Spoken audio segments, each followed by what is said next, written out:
pendant que vous réfléchissez à qui va parler. Commoning et autogestion. Pour moi, c'est fondamentalement les mêmes types de notions. Mais il faut comprendre pourquoi on n'a pas utilisé l'une pour l'autre. C'est une question de moment où les concepts apparaissent.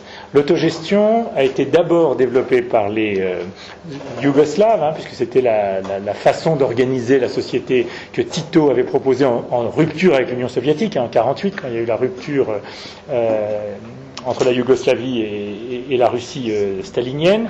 Et puis ça a été surtout repris en France par le PSU, donc ça c'était dans les années, fin des années 60, début des années 70, puis la CFDT. Fin des années 60, début des années 70, tout ce qui relève des communs n'est pas compris, n'est pas analysé. L'article qui va être au cœur de ces années-là, c'est un article de Hardin qui s'appelle « La tragédie des communs ». Et ce qu'Hardin va développer, c'est l'idée que les communs sont forcément mortels et sont dans une situation de tragédie à cause de la surexploitation.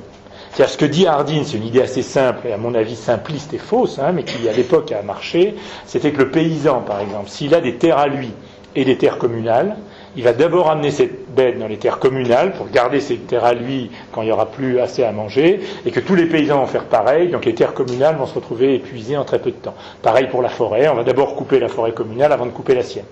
C'est ça la théorie de Hardin. En fait, ce qui était absurde dans sa théorie, et c'est ça qu'Eleonore Holmstrom a bien démontré, c'est qu'en fait, les communs ne fonctionnent que parce qu'il y a une gestion collective. Et que la gestion collective interdit ça.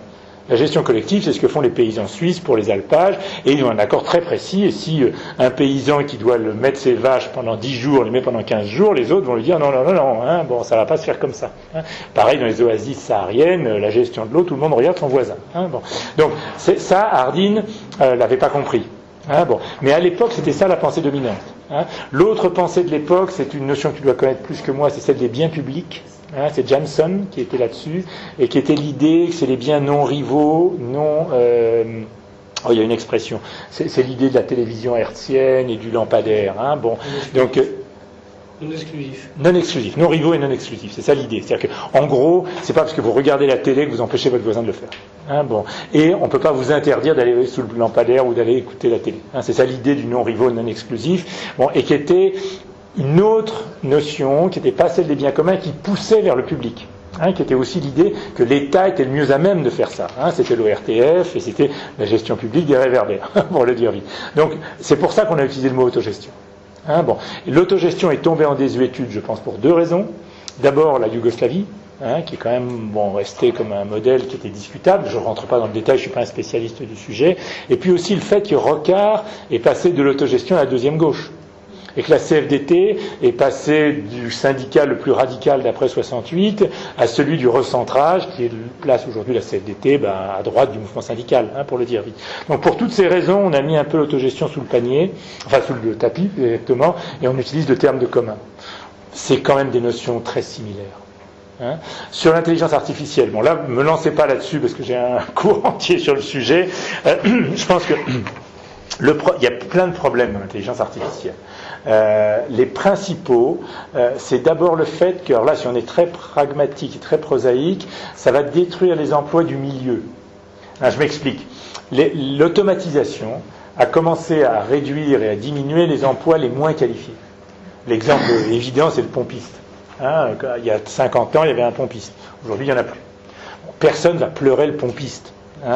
Ou le fait que dans un supermarché, les caissières vont pouvoir être dans un rôle de conseil et qu'on va pouvoir passer nos articles nous-mêmes sans forcément qu'une caissière passe son temps à faire passer des packs d'eau à se ruiner l'épaule. Donc tant que c'est des emplois qui sont vraiment peu qualifiés et que la robotisation permet de monter la qualification, la caissière devenant quelqu'un qui vous donne un conseil, qui vous dit non, ce produit-là il est bon pour vos enfants ou pas, tant mieux, tout le monde est content. Le problème de l'intelligence artificielle, c'est qu'on va pouvoir robotiser des tâches qui sont des tâches du milieu. Je vous donne un exemple tout bête. Dans le droit, il y aura toujours besoin de grands avocats, mais une question clé, c'est ce qu'on appelle la jurisprudence. Et beaucoup de gens travaillaient sur ce qu'on appelle la recherche de jurisprudence. C'est-à-dire que la jurisprudence, c'est quoi ? C'est vous avez un problème avec votre voisin parce que son arbre déborde de temps, il y a des lois, mais il y a des pratiques. Et ces pratiques, ça va être ce que les tribunaux précédents ont décidé. Donc si vous allez attaquer votre voisin, ce que va faire l'avocat, c'est rechercher dans toute la jurisprudence. Aujourd'hui, il y a de plus en plus de start-up qui font de l'intelligence artificielle, qui vous proposent tout simplement un résumé de la jurisprudence et qui vous dit exactement « Ah, vous allez au prud'homme, vous avez tant de chances de gagner tant sur tel cas », puisqu'on a étudié tout ce qui s'est fait dans le siècle précédent. Qui va être touché ? Pas les Dupont-Moretti, les très grands avocats, il y en aura toujours besoin. Mais toutes les petites mains, mais qui avaient souvent des bac+2, des licences, donc c'est pas des emplois de caissière ou de pompiste. Hein. Tout ça va morfler directement. Hein. Une partie des journalistes. Hein. Par exemple, quand vous avez des résultats électoraux après une présidentielle, une législative, vous avez souvent des résultats par ville, par circonscription, par département, avec un petit commentaire. Ce commentaire aujourd'hui est fait par des robots en intelligence artificielle. Hein, bon. Alors, c'est pas dramatique, donc c'est que ça. Mais, vous voyez que ça va venir vite. Hein. On peut élargir, hein, bon, dans les emplois d'employés de banque. Enfin bref, il y a plein de domaines. Bon, ça, c'est un vrai sujet. Le deuxième sujet, qui est un sujet presque de philosophie fondamentale, hein, c'est comment est-ce que la machine peut agir face à des êtres humains. Typiquement, c'est le robot tueur. Hein, bon, jusqu'où on va accepter que la machine aille dans sa gestion de l'humanité. Hein, bon, vous connaissez les principes d'Asimov, non? Si vous avez lu un peu de science-fiction, ces trois principes, c'est un robot ne peut jamais agir contre un humain. Le deuxième, c'est toujours le même. Il y a trois principes qui sont autour de cette idée-là. Hein, bon, mais comment le mettre en œuvre? Jusqu'où l'intelligence artificielle va poser toute une série de questions compliquées. Bon, mais ça veut dire qu'il faut en discuter. Il faut connaître le principe interne de l'intelligence artificielle et il faut que collectivement on soit prêt à prendre des décisions. Hein, et là aussi, le tirage au sort peut aider. Prenez par exemple toutes les questions éthiques. Bon, il y a une idée évidente. Hein, est-ce qu'on est prêt à cloner l'être humain? Tout le monde va dire non. C'est pas la peine de vous poser la question, on sera tous d'accord. Bon. Mais après, il y a plein de questions un peu plus compliquées. Hein, bon, est-ce qu'on peut prendre des cellules de l'embryon? Alors vous allez dire plutôt non. Et celles du cordon ombilical? Plutôt oui. Où ça commence, où ça s'arrête. Vous voyez toutes ces questions? Hein, bon, je vous donne ça. Comment on traite ça? Hein, alors là, c'est en biotech. Hein, bon, mais on aura la même chose sur l'intelligence artificielle. Si je peux me permettre, peut-être comme ça, oui, ça va aussi. J'aimerais revenir sur la première question, la coopérativisme commun, enfin coopérative commun, parce que c'est vrai que c'est un gros enjeu aujourd'hui. Pour deux raisons, hein, parce que on connaît, comme tu le rappelais tout à l'heure, un certain nombre de coopératives et de mutuelles qui sont tombées dans les lois du marché et finalement l'économie concurrentielle et l'économie extractive finalement, parce que quand on est dans une économie concurrentielle où on s'occupe pas des dégâts, donc des déséconomies externes, c'est-à-dire des dégâts que l'on cause à l'environnement, il n'y a pas 36 manières de gagner la concurrence. Hein. Et donc, on a beau être plusieurs propriétaires sympathiques au départ, plutôt qu'un seul pas sympathique, on est sur une bataille des prix qui fait qu'on arrive à peu près au même logiciel pour gagner. Alors, par rapport à ça, c'est vrai que la réflexion sur les communs amène le passage d'une idée d'économie extractive à une économie générative. Alors, c'est quoi une économie Alors, ça, c'est les idées de Michel Bowen, ça, qui développe. Et c'est l'idée que les communs, ça ne doit pas être justement, comme ont été les coopératives, des entités séparées et concurrentes les unes par rapport aux autres, mais doivent commencer à se regarder et à travailler ensemble et à générer de la valeur ajoutée pour les autres. C'est-à-dire que le principe des nouveaux communs, c'est précisément de documenter tout ce qu'ils font, de documenter toutes les solutions pour qu'il y ait un nouveau gain de productivité qui apparaisse, qui est que les communs travaillent pour les communs, et il faut créer des communs de communs qui favorisent ça, et du coup, il y a une autre façon d'être performant et en plus de prendre en compte l'environnement, et donc d'intégrer les contraintes de l'environnement par constitution du commun, et donc de contribuer à un bien commun à partir du moment où on commence à travailler ensemble en réseau. Alors voilà, c'est un début de réflexion. Il y a quelques penseurs, c'est Michel Bowen qui a été le plus loin pour l'instant sur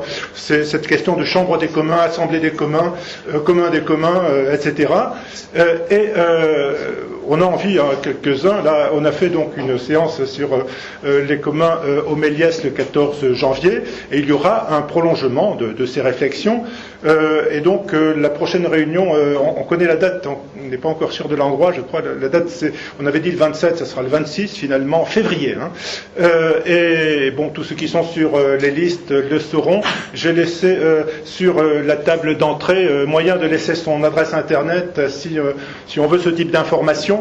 Voilà, il faut absolument poursuivre cette réflexion à plusieurs.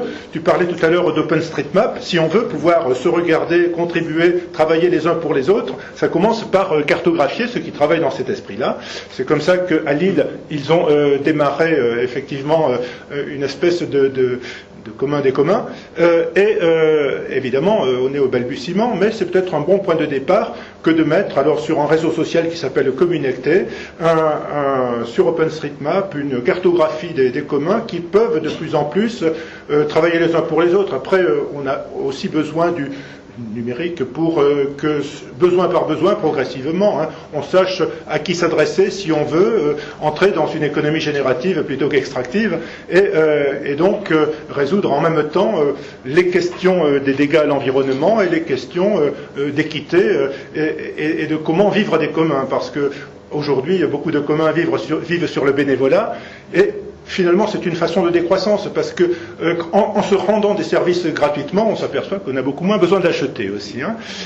Mais en tout cas, ça peut fonctionner, ça commence à fonctionner, et c'est là-dessus qu'on doit réfléchir à comment ce qu'on appelle aujourd'hui l'économie sociale et solidaire peut s'autoconvertir vers ce type de fonctionnement génératif.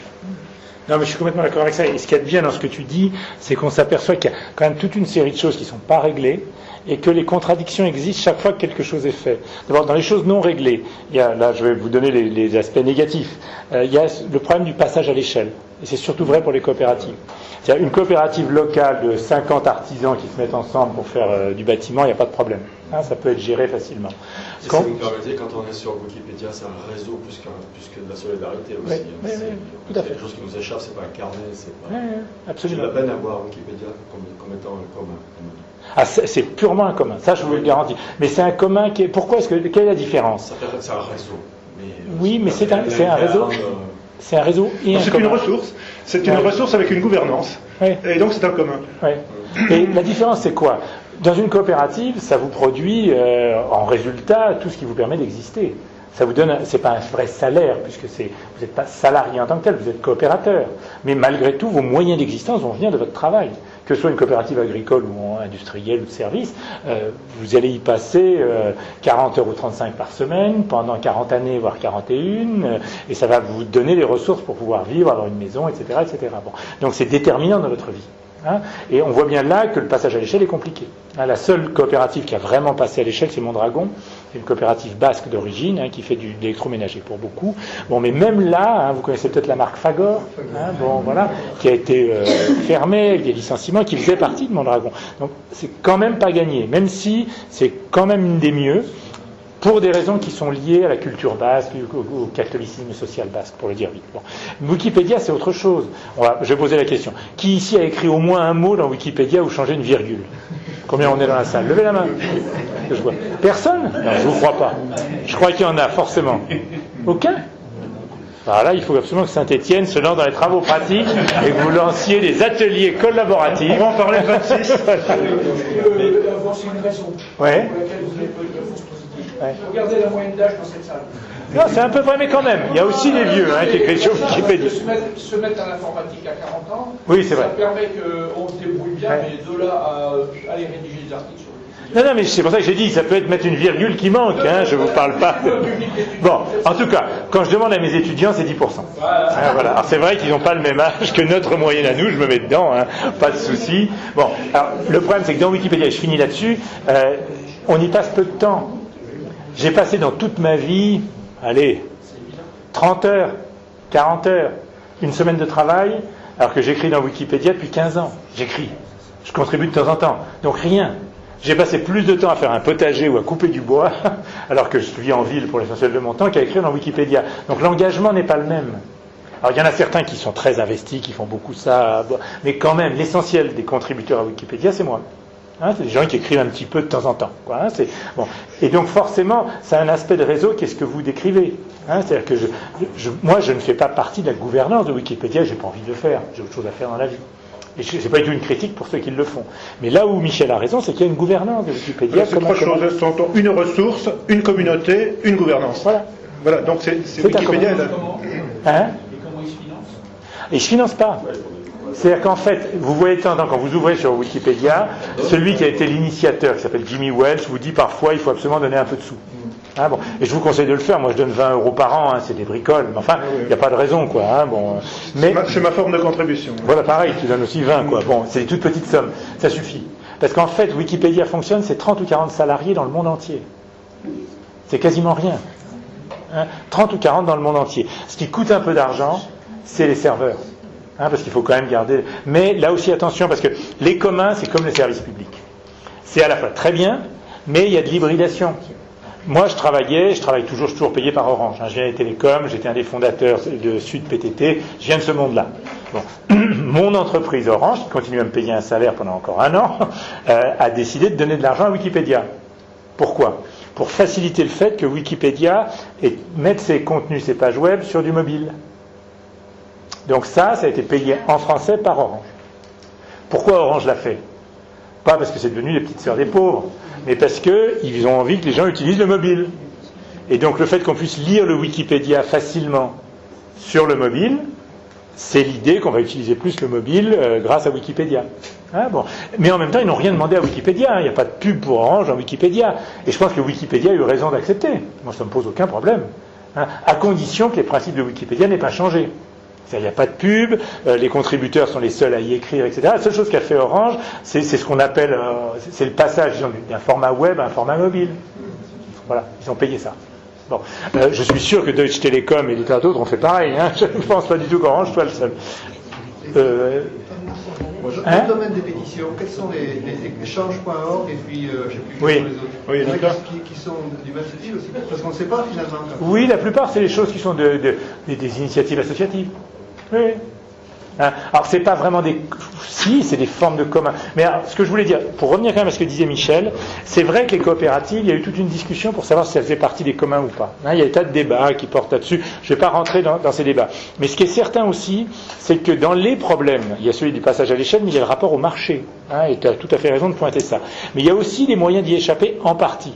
Il y a un des mouvements, moi, qui m'intéresse, c'est deux mouvements m'intéressent, surtout dans les coopératives. Le premier, c'est la localisation et la relocalisation de l'économie. À condition de ne pas considérer que la localisation, ça ne soit que le territoire.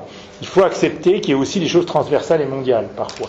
Mais qu'on revienne à des échelles acceptables. C'est le seul moyen de résoudre cette question de passage à l'échelle. On ne peut pas faire autrement. Puis la deuxième question qui m'intéresse, c'est qu'on a d'autres façons aussi de choisir ces produits. Le fait d'avoir des labels, d'avoir par exemple une AOP, c'est quelque chose qui vient de la France, parce qu'on a créé ça, c'est développé en Europe, on le retrouve dans le monde entier, ça change tout. Parce que vous êtes dans un marché, mais en même temps vous avez la réputation que donne l'AOP.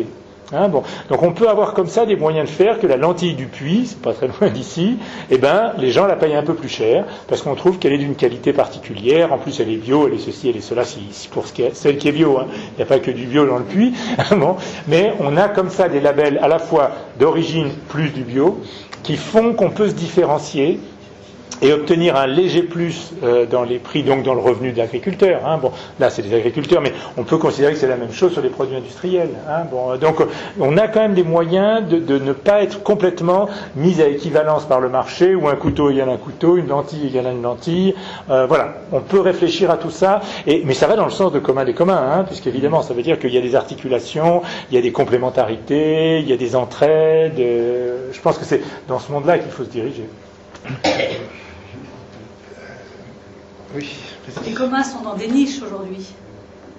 Ouais, Wikipédia, c'est pas une niche. Oui, mais qu'est-ce que vous voyez comme avenir pour les communs entre le capitalisme et le marché ? Non, je pense que c'est des niches, mais attention, l'Internet, c'est un commun. Je pourrais vous expliquer. L'Internet, par exemple, n'est pas contrôlé par les groupes capitalistes, même s'ils l'utilisent, et n'est pas contrôlé par les États. Il y a eu un affrontement très violent entre ce qu'on appelle l'IUT, qui est l'UIT en français, l'Union internationale des télécommunications, qui est la première institution internationale. Dès qu'on fait des réseaux, on a besoin de se mettre d'accord sur les normes. Et pour le premier réseau qui a existé, c'est celui du télégramme. Il a fallu se mettre d'accord sur des questions toutes bêtes. Quel était le voltage, par exemple, du télégramme, enfin des réseaux de télégramme. Quel était le langage utilisé. Tout le monde connaît le morse. Ça aurait pu être autre chose. Donc, il a été créé dès 1870, ça remonte à perpète, avant la création du téléphone, une internationale des télécommunications qui gérait le télégramme. Bon, cette internationale a continué à exister. C'est grâce à ça qu'on a du GSM, par exemple. Et elle s'appelle l'UIT et elle a été réintégrée par l'ONU après 1945. Donc c'est une des branches de la famille de l'ONU, comme l'Organisation météorologique, l'Organisation de la santé, l'OMC, etc. Pas l'OMC justement, l'OMS sur la santé. Dans l'UIT, il y a une très forte pression pour que l'Internet soit dominé par l'ONU, par l'UIT. L'Internet a fait un grand bras d'honneur en disant on vous emmerde. Pourquoi ? Parce que l'Internet est géré par une communauté comme les Wikipédiens, qui gèrent eux-mêmes les protocoles. Et ils ne veulent pas être ni tenus par le capitalisme, ni tenus par les États. Donc c'est des gros domaines. L'Internet, Wikipédia, là on commence à être dans le lourd. C'est dans nos vies quotidiennes. Regardez le temps qu'on y passe, c'est quand même pas négligeable. Bon. Alors maintenant, dans l'économie réelle, il faut voir comment le développer. Je pense que le monde agricole pourrait connaître ça massivement. Il le connaît déjà en grande partie. Le problème, c'est que dans le monde agricole, c'était ce que je vous disais tout à l'heure, ça peut vite dégénérer en des multinationales à la Lactalis. Mais la question, c'est de voir comment est-ce qu'on peut généraliser ça dans le monde industriel, de l'artisanat, etc. Je pense qu'il y a quand même beaucoup de secteurs où on pourrait faire ça. Beaucoup de secteurs où on pourrait faire ça. Donc je suis moi plus optimiste sur le fait que ce soit possible. Ça veut pas dire que ce soit fait, vous avez raison. Dans le monde industriel, les communs, c'est-à-dire les coopératives, c'est 3 ou 4%. Et on le retrouve dans le bâtiment, dans l'imprimerie, c'est quelques tout petits secteurs. Mais si vous élargissez sur l'économie sociale et solidaire, il y a tout. Il y a des carottes, des navets, et de tout, parce que vous avez, y compris les banques mutualistes, dont beaucoup sont quand même très discutables. Tout le monde n'est pas le crédit coopératif ou la nef. Mais l'économie sociale et solidaire, j'ai plus les chiffres, mais ça embauche des millions de gens. C'est du lourd dans l'économie. Oui, mais justement, est-ce que c'est des communs C'est ça la question. Voilà, moi, j'aurais une réponse complémentaire à faire, mais pose d'abord ta question. J'écoutais, elle m'a échappé. Oui, d'accord. Je regardais cette maîtresse, elle fait un autre dame des langues. Je me demandais s'il y avait une expérience concrète et tangible de mise en commun. Je pose la question. Vas-y. Je fais ma réponse complémentaire, puis tu répondras. Oui, vas-y. Bon, sur la question du passage à l'échelle des communs, tu voulais intervenir sur la question du passage à l'échelle des communs, c'est vrai que les communs, et particulièrement les coopératives prises une par un, est-ce que c'est une logique ça tu as bien répondu sur la question du désir de la population de contrôler un peu une économie de proximité, de circularité, etc. C'est une des réponses qui fait que il n'y a pas que la grande échelle qui doit gagner à partir du moment où on met la coopération en marche et où on s'aperçoit qu'on vit mieux avec moins, mais avec plus d'échanges de gratuits, de proximité. Et c'est pas qu'une question de prix, puisqu'il y a beaucoup de gratuités qui rentrent là-dedans, qui sont des formes de mieux vivre, comme on disait tout à l'heure.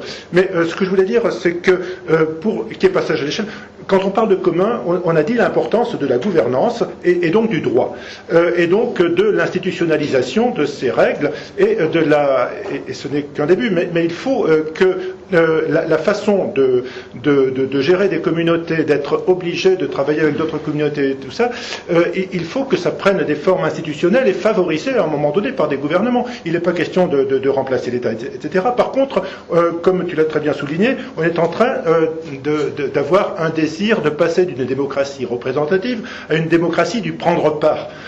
Et c'est vrai qu'il faut en faire l'expérience à tous les niveaux. Écrire un peu dans Wikipédia, c'est pas grand-chose, mais on a le goût, de plus en plus de personnes ont le goût de contribuer à une espèce de bien commun. Alors dans le domaine agricole et alimentaire, ça devient très, très fréquent. Et puis de proche en proche, cette idée qu'on soit responsable en commun d'une ressource a comme conséquence qu'on veut que les prises de décision collectives fonctionnent de la même façon.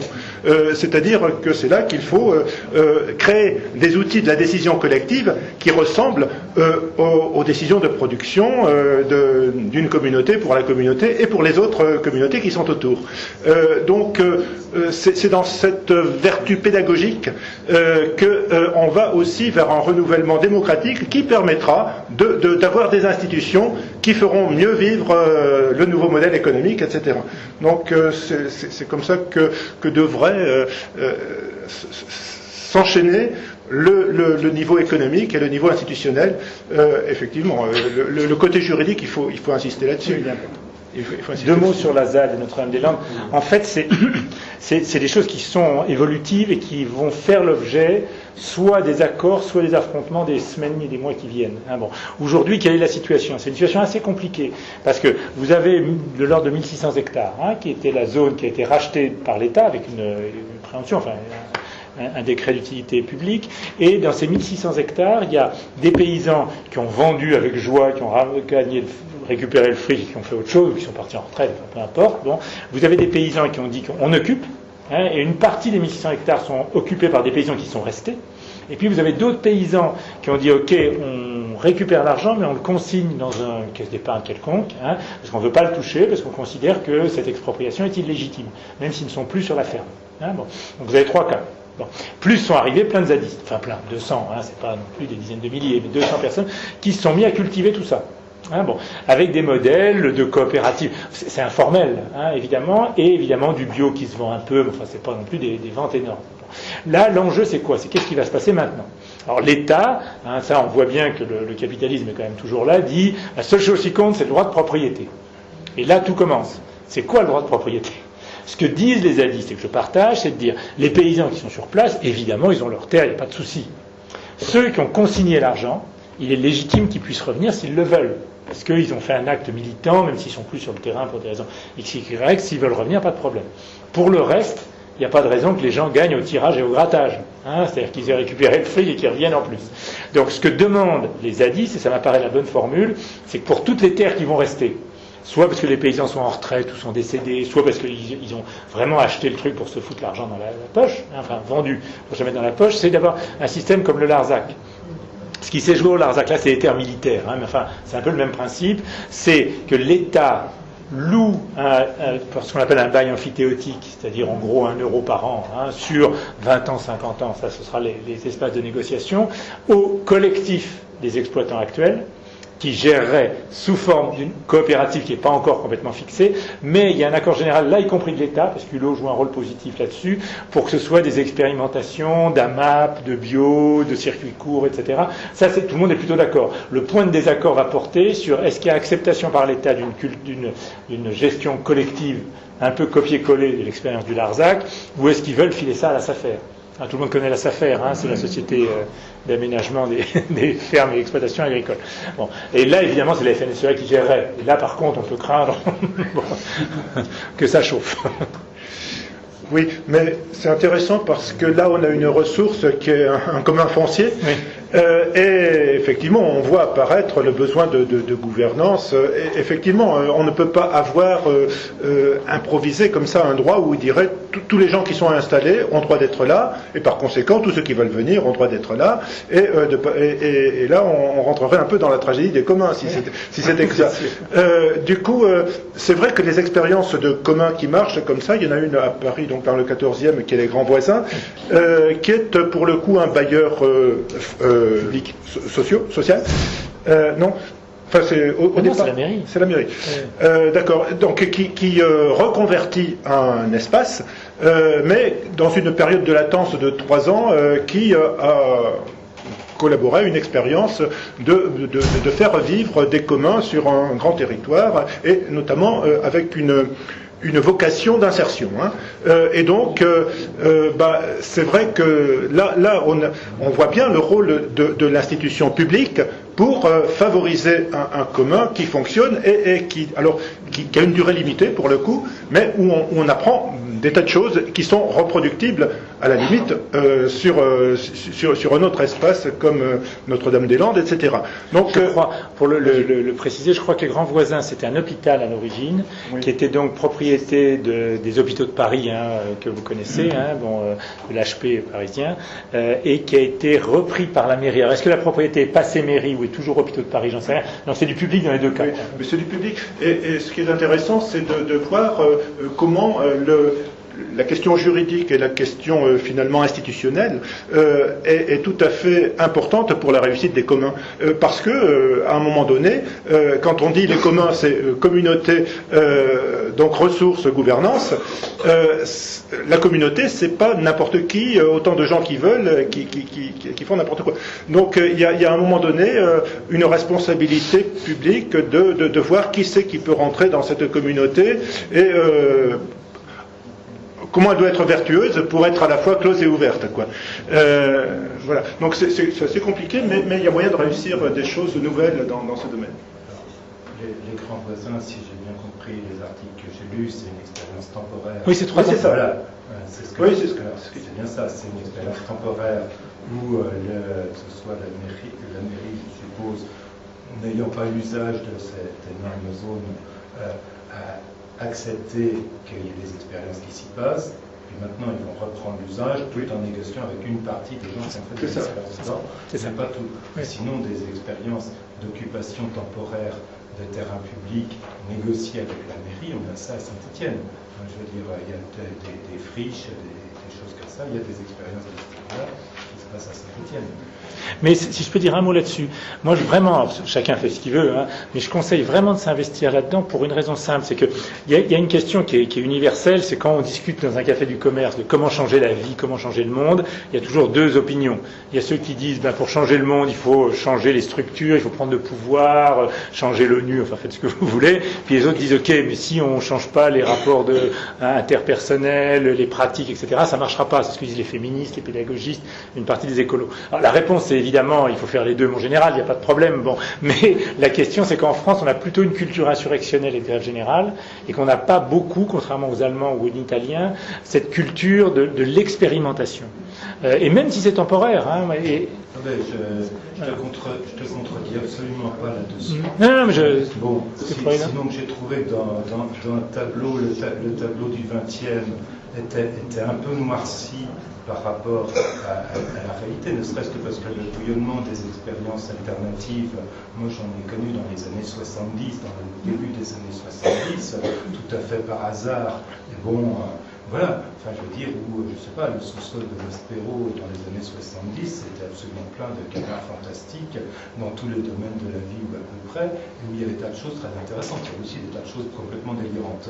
Bon, et sinon, moi ce qui me gêne dans ce que disait Michel, c'était l'idée un peu que les communs finiraient par transformer la société à eux tout seuls.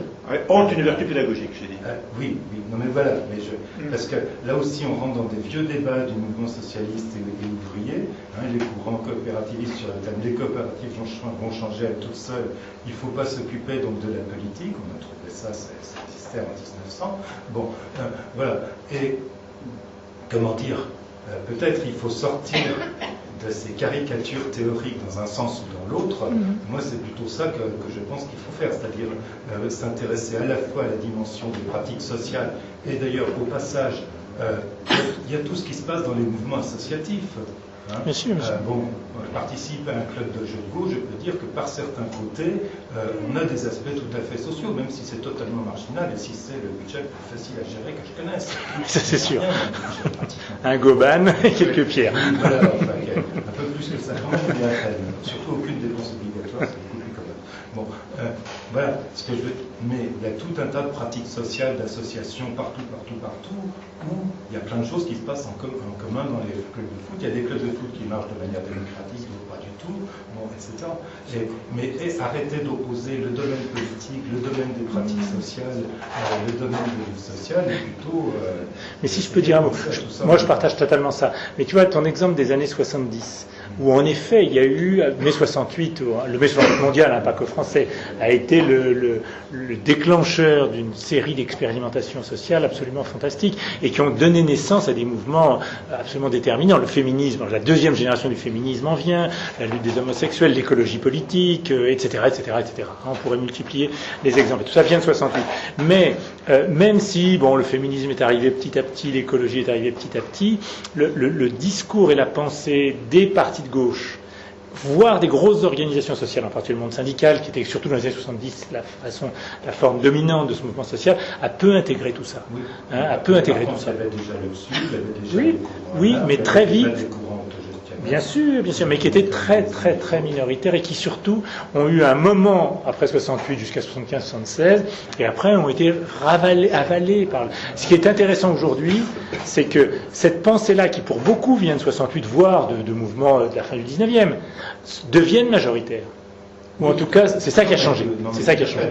Mais ceci dit aussi, il s'est trouvé dans les années 80 des gens qui venaient soit du PC, soit des extrêmes gauches, soit aussi du pour dire ça, pour dire il ne faut pas être uniquement dans la situation, il faut aussi être dans la proposition. Bien sûr, bien sûr. Et bon, donc c'est pas des... Mais en tout cas, ce que je partage complètement, c'est l'idée que à la fois les communs sont déterminants, expérimenter dès aujourd'hui ce que font les zadistes est déterminant, mais que s'il n'y a pas à un moment donné une articulation avec un pouvoir municipal, national, européen, tout ce qu'on veut, les choses seront très difficiles. Hein, bon, parce que cette hybridation peut aller dans le sens de ce que l'on connaît dans beaucoup de cas, quoi, et qui n'est pas que des grosses coopératives. Hein. Prenez Google. Google du tout début. Hein, ils avaient un mot d'ordre, si vous vous rappelez des premières pages Google que vous avez ouvertes, c'était Don't be evil. Hein, vous vous rappelez pas de ça? Ça veut dire ne faites pas de mal. Bon, est-ce que vous voyez la BNP ou Renault mettre au fronton de leur état-major ne faites pas de mal? C'est pas du tout la culture. Et Google, c'était que du logiciel libre et ça l'est toujours en grande partie. Mais en même temps, Google est devenu une pieuvre mondiale qui avale nos données et les traite. Donc, c'est pas du tout pour dire que vive Google aujourd'hui. Mais on voit bien comment s'il n'y a pas un pouvoir politique à un moment donné qui peut soutenir, aider, contrebalancer, donner les règles, le cadre juridique dont parle Michel, c'est très difficile à faire. Donc, il y a une articulation entre les deux qui est déterminante. Voilà, juste un mot là-dessus. Effectivement, il ne s'agit pas pour moi d'opposer les communs à une autre forme de démocratie. Le fil conducteur, c'était la démocratie du prendre part. Et à quoi elle sert? Elle sert à faire que les institutions marchent avec les communs plutôt que contre ou à côté. Et évidemment, ça ne peut marcher qu'ensemble, à mon avis.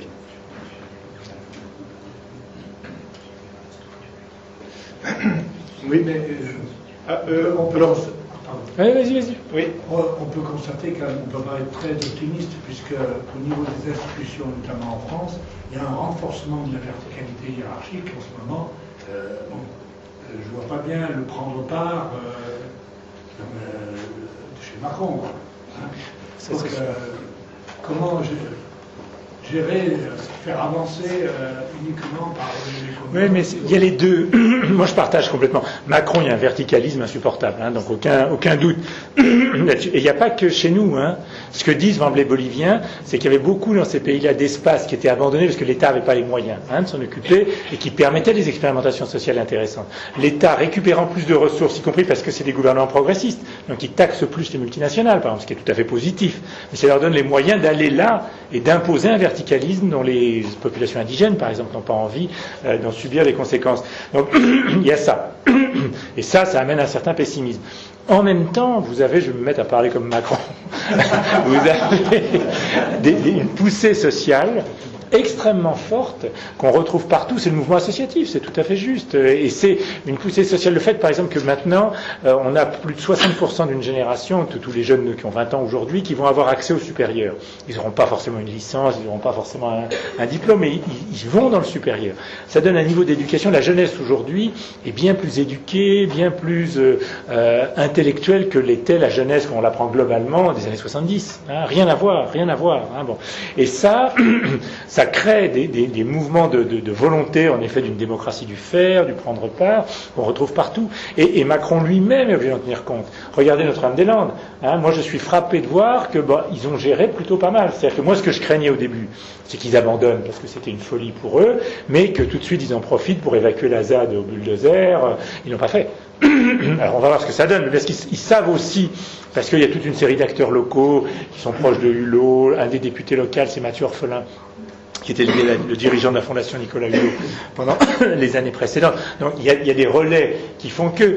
Jusqu'où ça va aller? Est-ce qu'à la fin, c'est pas Collomb, Macron qui vont y aller au bulldozer, ou est-ce qu'ils vont entendre ce que la société exprime localement? Donc le basculement est en permanence là, et c'est à nous de jouer du rapport de force, comme vous le faites sur l'autoroute à 45, ou sur d'autres initiatives de ce genre, pour contrebalancer les choses. Mais il y a les deux à la fois, c'est ça que je voulais dire.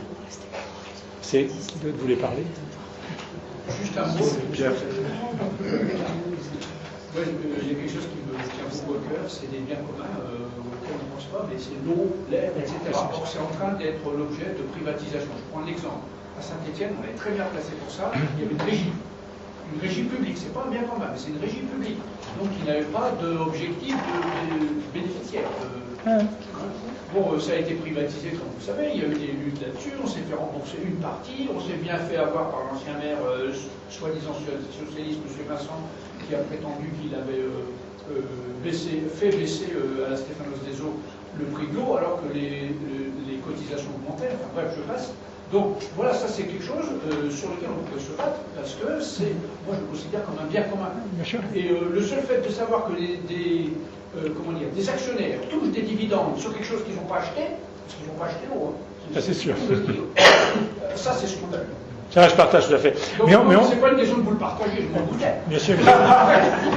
Non, mais ça vaut le coup de se battre, parce qu'à Paris, par exemple, on a gagné. Paris, ils sont partis sur... Oui, c'était du moitié-moitié Paris. C'était un système compliqué. Une partie en régie, une partie en délégation à... Je ne sais plus si c'était Veolia. Oui, les sociétés qui avaient en délégation de services publics, soi-disant publics, elles faisaient exprès de ne pas s'entretenir avec une d'eau venant de la Seine, parce que ça donnait de l'eau à quelques centimes près, elles ne gagnaient rien dessus, de façon à ce que je sois obligé d'utiliser l'eau potable pour laver les trottoirs. Oui, c'était ça. Parce que la ville de Paris, c'est la seule ville, à ma connaissance, qui a 2 réseaux séparés. Ouais.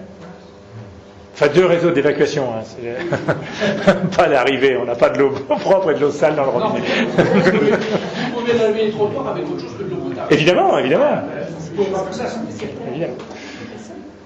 Oui, sur la question de l'eau, c'est vrai que c'est une des problématiques qu'il s'agirait de reprendre à Saint-Étienne. Alors, pour la petite histoire, c'est vrai que c'est très pédagogique aussi, puisque toute la réflexion juridique sur les communs est partie de Berlusconi qui a voulu racheter l'eau de Naples. Et donc...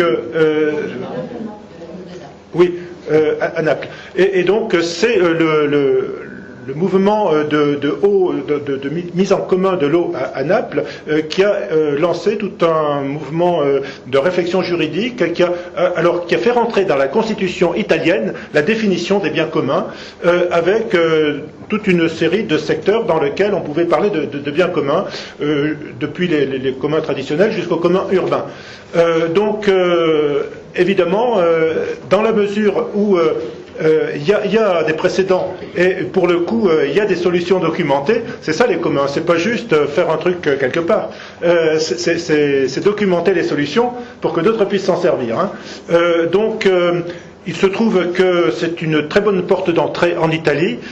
Pourquoi pas s'en saisir en France? Mais bon, à réfléchir dans le petit groupe qui va démarrer, quelles seront les priorités. Je suggérais commencer par cartographier. C'est déjà plus ambitieux de prendre la question de l'eau. Voilà. Moi, j'ai une question parce que c'est le problème d'intelligence artificielle. Ça me fait peur. Comment est-ce qu'on peut lutter, comme vous avez dit, commun en commune, comment est-ce qu'on peut lutter contre ça? Parce que non seulement on détruit des emplois, et ça peut être très dangereux, il paraît les voitures de policiers vont être automatisées, c'est-à-dire ils vont aller détecter un crime quelque part. Et s'il y a des traces, comment est-ce qu'on peut lutter contre cette surexploitation de ce terme je pense que ce qu'il faut, c'est ensemble. Il faut comprendre et donc en discuter. Donc c'est très bien que le thème arrive ici par 2 de vos interventions, et je pense que la première des choses, c'est vraiment voir vraiment ce que c'est, en parler, et puis après, il n'y a pas de miracle, il faut qu'on se dote de règles communes. Par exemple, il est clair dans nos sociétés, j'espère que personne n'aura la folie de dépasser ça, personne ne va envisager de cloner un être humain. Bon. Ça, c'est une espèce de tabou à peu près universel. Je ne connais aucun pays qui n'a pas cette règle-là, qui est aujourd'hui universelle. Eh bien, il faudra faire la même chose. Je pense, par exemple, qu'il faut interdire absolument, et beaucoup de scientifiques ont fait des pétitions là-dessus, il y en a pas mal qui ont circulé, pour dire il ne faut jamais accepter qu'il y ait un robot tueur qui soit utilisé, y compris sur un champ de bataille. C'est-à-dire qu'aujourd'hui, dans les règles d'engagement, vous savez par exemple que alors c'est déjà très discutable, que ce qu'on appelle les drones au Pakistan, au Yémen, des drones américains bombardent des gens d'Al-Qaïda en tuant un nombre de victimes collatérales considérable. Mais ces drones ne sont jamais automatiques. Il y a toujours quelqu'un, dont d'ailleurs beaucoup font des dépressions profondes, qui sont au fin fond du Nevada aux États-Unis, et qui, comme sur un jeu vidéo, ont la radio, la vidéo, voient ce qui se passe, et hop, tirent comme s'ils étaient dans un jeu vidéo. Bon, mais à l'arrivée, il y a des dizaines de morts. Bon. Et souvent, ces gens-là ont vraiment des crises psychologiques très très profondes. Mais il y a toujours un humain. Là, aujourd'hui, on sait que ce serait très facile de ne plus avoir d'humain. Ça, il faut absolument qu'il y ait des discussions qui permettent que ce soit radicalement interdit, comme l'est le clonage de l'être humain. Donc il faut vraiment que cette discussion soit transverse, large, et qu'il y ait des décisions politiques qui soient prises, qui donnent des bornes. Je vous dis, ce qui a été fait pour la bioéthique, mais pas encore sur l'intelligence artificielle. Mais lisez les articles, on pourrait peut-être les faire circuler. Il y a eu plusieurs pétitions de scientifiques, y compris de grands patrons, comme Musk, le patron de Tesla, qui a réagi là-dessus. Donc ça vaut le coup de lire. De voir, et puis de commencer à se poser une question vraiment politique, qui est qu'est-ce qu'une société a envie d'accepter et de ne pas accepter. Je pense qu'il y a des choses qui sont inacceptables. Alors, sur la question des nouveaux communs du numérique, il y en a 3 maintenant, au moins il y en a davantage, mais il y a effectivement la question des données, le big data, qui c'est qui le possède, en vertu de quoi, et est-ce que c'est une bonne chose, comment on peut s'en servir, quel est le modèle économique dans lequel ça sert aujourd'hui, est-ce qu'on ne peut pas revendiquer un modèle de commun du numérique qui a accès au big data dans des conditions un peu plus éthiques et profitables, etc. Donc le big data, les plateformes d'accès aux services, et là c'est la grosse bataille entre effectivement les plateformes extractives et les plateformes génératives, c'est-à-dire entre aujourd'hui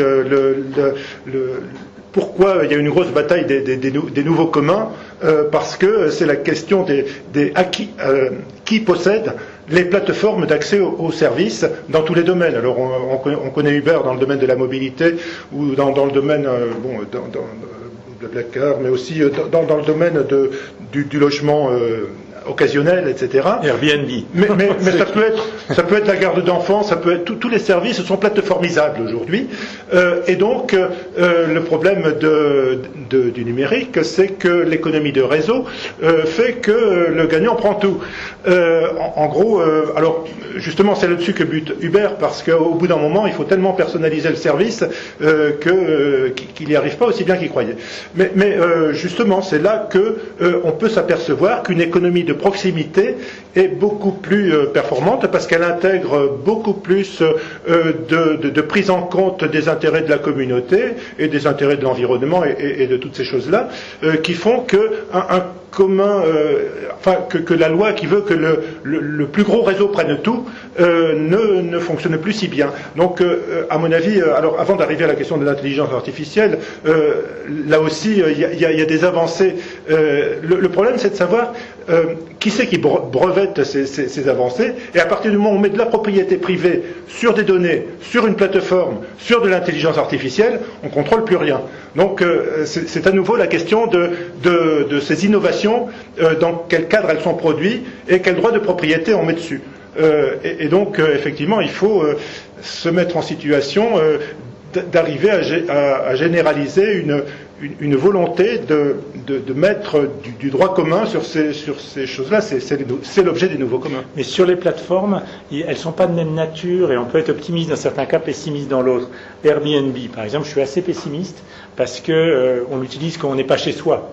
Vous n'allez pas louer un Airbnb à Saint-Étienne. Vous avez une maison, un appartement, ce serait absurde que vous louiez un Airbnb à Saint-Étienne. Vous le louez ailleurs. Et donc c'est bien d'avoir une plateforme unique, parce que ça vous permet d'aller, comme vous allez sur booking.com, ce genre de choses. Uber, c'est autre chose. Vous savez pourquoi ça marche, Uber, C'est parce qu'un taxi à Paris, mais je pense que ça doit être la même chose ici, il est occupé 30% de son temps. 70% de son temps, un taxi parisien, il attend à Roissy ou à Orly, ou alors il se balade dans la rue en attendant que quelqu'un dise « Hé, taxi !» Bon, grâce à Uber, vous commandez un taxi et tous les taxis autour savent où vous êtes, et donc il y a une mise directe en relation, et le taux d'utilisation d'un Uber n'est pas de 30%, mais de plus de 60%. Donc même si les tarifs sont les mêmes, Uber gagne tout de suite par rapport au taxi ordinaire. Mais qui va avoir besoin d'un Uber mondial? Vous passez pas votre vie entre Shanghai, New York, São Paulo et je ne sais quoi. Vous êtes pour l'essentiel de votre vie à Saint-Étienne, comme je suis pour l'essentiel de ma vie à Paris. Une coopérative de taxi pourrait sans aucun problème utiliser les mêmes outils numériques à Saint-Étienne et en faire un outil local qui serait un commun, ce serait une coopérative, et qui là serait fonctionnel pour vous, parce qu'autant vous n'avez pas besoin d'un Airbnb saint-étiennois, ou je ne sais pas comment on dit, stéphanois, pardon, mais autant un taxi stéphanois coopératif qui vous permet d'avoir un taxi tout de suite et de pas attendre une heure, vous seriez assez content de l'avoir. Et donc je pense que là on peut avoir des espoirs différenciés suivant les cas et suivant le type de plateforme. Il est moins 5, c'est c'est vrai qu'il va falloir rendre la salle dans un moment, donc on peut prendre encore une ou deux questions. Mais...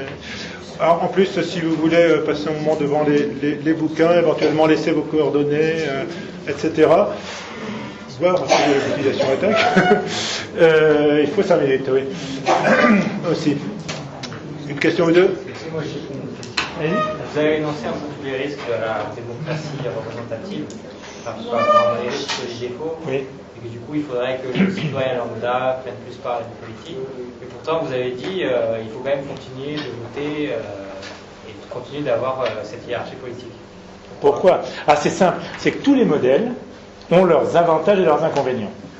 La démocratie représentative a l'inconvénient majeur de la reproduction des élites. Bon. Mais il y a un avantage énorme, c'est que ça permet de discuter stratégie. Et donc de programmes politiques concurrents les uns les autres, et donc de voter pour quelque chose qui correspond à une orientation stratégique. Le tirage au sort, par exemple, a de gros avantages. On représente le peuple tel qu'il est. Mais il n'y a pas de débat politique. Dans le tirage au sort, vous n'allez pas dire « je vais tirer au sort un juré parce qu'il est de gauche et un autre de droite ». Ça ne se pose pas comme ça. Le consensus, par exemple, qui est très utile, moi je suis un partisan du consensus dans beaucoup de cas, mais c'est très opaque. Parce qu'on échange des carottes et des navets. Donc on ne sait pas à l'arrivée quelle était la raison du choix stratégique qui a été opéré. Donc ce qu'il faut se dire, c'est que chacun de ces modèles a des problèmes internes. Par exemple, Platon, le philosophe grec que vous connaissez, était très opposé au tirage au sort. Parce qu'il disait c'est le gouvernement des incapables. Et lui, il était pour le gouvernement des philosophes. Je ne suis pas d'accord avec lui, je pense qu'il avait tort. Mais en même temps, il met le doigt sur un vrai truc. C'est qu'il n'y a pas forcément une compétence chez les gens tirés au sort. Donc ce qu'il faut, c'est comprendre les avantages et les inconvénients de chaque système et de l'utiliser en fonction des besoins. Pour moi, le tirage au sort est parfait chaque fois qu'il y a une question d'éthique. Intelligence artificielle, pour moi, une assemblée tirée au sort est la meilleure. Puisqu'on n'a pas besoin d'être de droite ou de gauche pour considérer que c'est dangereux d'avoir un robot tueur, par exemple, ou de cloner un être humain. Bon. Par contre, s'il s'agit de déterminer si on garde les 35 heures ou si on passe aux 32 ou si on passe à autre chose, là c'est un choix qui nécessite une discussion stratégique et là je pense qu'il faut voter. Et donc c'est utile d'avoir une démocratie représentative pour ça. Donc à mon avis on élira toujours nos députés. C'est pour cette raison-là. Je ne sais pas si c'est clair. Mais est-ce qu'on ne pourrait pas retrouver les avantages de ce type de démocratie autrement dans un autre? Je pense qu'il faut combiner. Le problème de notre système, c'est qu'on concentre tout sur un roi élu tous les 5 ans, Macron, qu'on a un système, ce serait pareil avec Sarkozy ou Hollande, c'est pas le sujet, un système qui est très vertical et qui concentre les pouvoirs, et nous c'est une caricature, parce que c'est même plus le Parlement, c'est l'Élysée, et qu'il faut décentraliser les pouvoirs au contraire, et multiplier les méthodes démocratiques pour permettre qu'on soit associé à de plus en plus de décisions. Je pense que c'est ça l'avenir démocratique de nos sociétés. En tout cas, c'est pour ça que je milite. Eh bien, on va remercier Christophe. Soyez attentifs au courrier que vous allez recevoir parce qu'il n'est pas impossible qu'on fasse venir Benjamin Coria à la fois sur l'avenir du travail et forcément sur les communs au passage d'ici le mois d'avril. Donc, je pense que ça vaudra le coup aussi. Donc, dans un cadre pas que attaque d'ailleurs. Bon, eh bien écoutez, merci Christophe. Et puis, merci pour la discussion.